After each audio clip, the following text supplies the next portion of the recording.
जुआंव मेंढऱ्यांच्या ओडपाची वपार. चॅप्टर 10. खरेंच खरें हांव तुमकां सांगतां, जो मेंढऱ्यांच्या ओडपांत दारांतल्यान न्हय पूण दुसरे वाटेन चोडून भितर सरता तो चोर आनी नागोवणो. पूण जो दारांतल्यान भितर सरता तो मेंढऱ्यांचो गवळी. ताका दार राखणो दार उगडटा.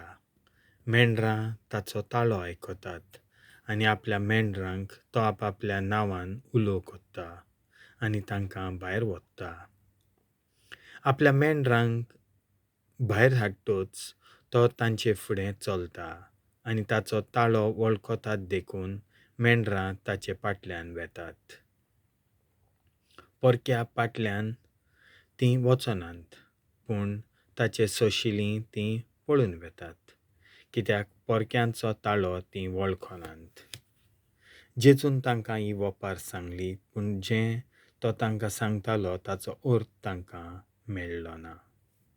जेजू बरो गवळी. देखून जेजून आनीक एक पावट तांकां म्हणलें, खरेंच खरें हांव तुमकां सांगतां, हांव मेंढऱ्यांचें दार. म्हजे आदीं आयल्यात ते सगळे चोर आनी नागोवणे, पूण मेंढऱ्यांनी तांकां लेखूंक ना. हांव दार, म्हज्यांतल्यान जीं कोण भितर सरतात तीं सुरक्षीत आसतलीं. तीं भायर भितर सरतलीं आनी तांकां चोरव मेळटलो. चोर येता तो फकत चोरूंक, मारून उडोवंक आनी इबाड करूंक येता. हांव आयलां तो तांकां जिवीत मेळचे खातीर, परिपूर्ण जिवीत मेळचे खातीर आयलां. हांव बरो गवळी मेंढरां पासत आपलो जीव दिता. एक मुशारेकार तो खरो, गवळी न्हय म्हूण आनी मेंढरां ताची खाशाची न्हय म्हूण. लांडगो येता तो पळयता आनी मेंढरांक सोडून दिता आनी आपूण पार काडटा, आनी लांडगो तांकां उबारून व्हरता आनी दुस्पटायता. तो मुशारेकार आनी ताका मेंढरांचें कांय पडूंक ना देखून तो पार काडटा. हांव बरो गवळी. जसो बाप म्हाका वळखता आनी हांव बापाक वळखतां, तसो हांव म्हज्यांक वळखतां आनी म्हजीं तीं म्हाका वळखतात. आनी म्हज्या मेंढरां पासत हांव म्हजो जीव दितां. आनी म्हाका आनिकूय मेंढरां आसात. तीं ह्या ओडपांतलीं न्हय, तांकांय हांवें हाडूंक जाय. तीं म्हजो ताळो आयकतलीं आनी असो एकूच हिंड जातलो आनी एकूच गवळी. हांव म्हजो जीव दितां आनी उपरांत तो परतून घेता देखून बाप म्हजो मोग कोत्ता. कोण म्हजो जीव झोंबून काडिना, पूण आपखुशेन हांव म्हजो जीव दितां. म्हजो जीव दिवंक म्हाका पदवी आसा आनी तो परतून घेवंकूय म्हाका पदवी आसा. ही आज्ञा म्हज्या बापा कडली हांवें घेतल्या. ह्या उतरांक लागून आनीक एक पावट जुदेवां मदें वेगवेगळीं मतां जालीं. तांचे मदल्या जायत्यांनी म्हणलें, ताचेर देंवसार बसला, ताची मत फिरल्या, ताचें कित्याक आयकतात तुमी? दुसऱ्यांनी म्हणलें, देंवसार लागलेलो मनीस असो उलयना. देंवसार कुड्ड्यांचे दोळे उक्ते करूंक शकता. देंवसार कुड्ड्यांचे दोळे उक्ते करूंक शकता. 5. भेटवणेचो उत्सव. जेजूचो जीव काडूंक थारायतात. जुदेव जेजूक पाट ओडटात. हिंवाळ्याच्या समयार जेरुजाल्यांत भेटवणेचो उत्सव चलतालो. जेजू देव मंदिरांत सोलोमोनाच्या तारांगणांत भोंवतालो. तेन्ना ताचे भोंवतणी एकठांय जावन जुदेवांनी ताका म्हणलें, केन्ना पर्यंत तूं आमकां दुबावांत दवरतलोय? तूं क्रिस्त जाल्यार आमकां सारकें सांग. जेजून तांकां पत्तीपाल केलो. तुमकां हांवें सांगलां, तरी तुमी भावार्थ धरिनात. म्हज्या बापाचे नांवीं हांव कोत्तां तीं कामां म्हजे विशीं गोवाय दितात.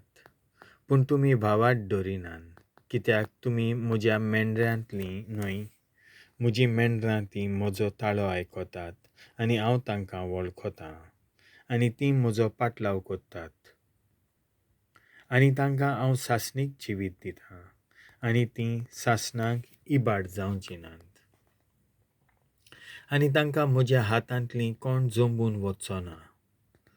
म्हज्या बापान ती म्हाका दिल्यान तो सगळ्यांहून व्हड आनी म्हज्या बापाच्या हातांतलीं तांकां कोणाच्यानूच जोंबून व्हरूंक जायना. हांव आनी बाप एक. तेन्ना जेजूक फातरावंक जुडेवांनी नव्यान फातर उखल्ले. जेजून तांकां सांगलें, बापाचे पदवेन जायत्यो बऱ्यो कोडण्यो हांवें तुमच्या दोळ्यां मुखार करून दाखयल्यात. तांतले खंयचे कोडणे पासत तुमी म्हाका फातरावंक सोदतात?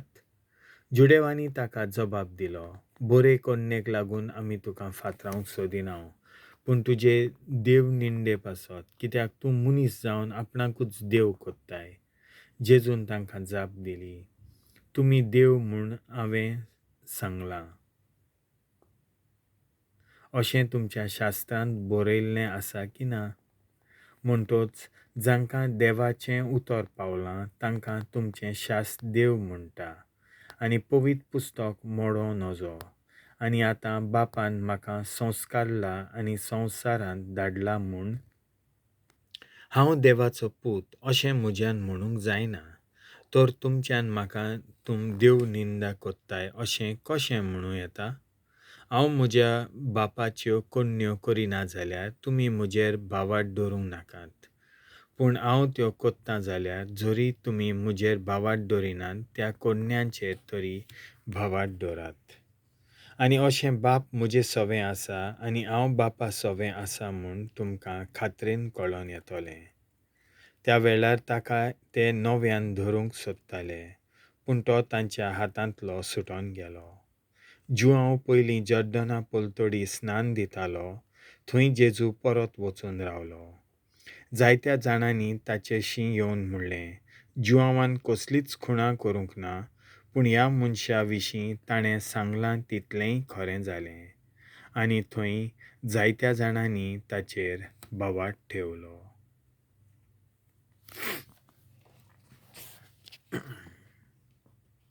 देवाचें उतर हें.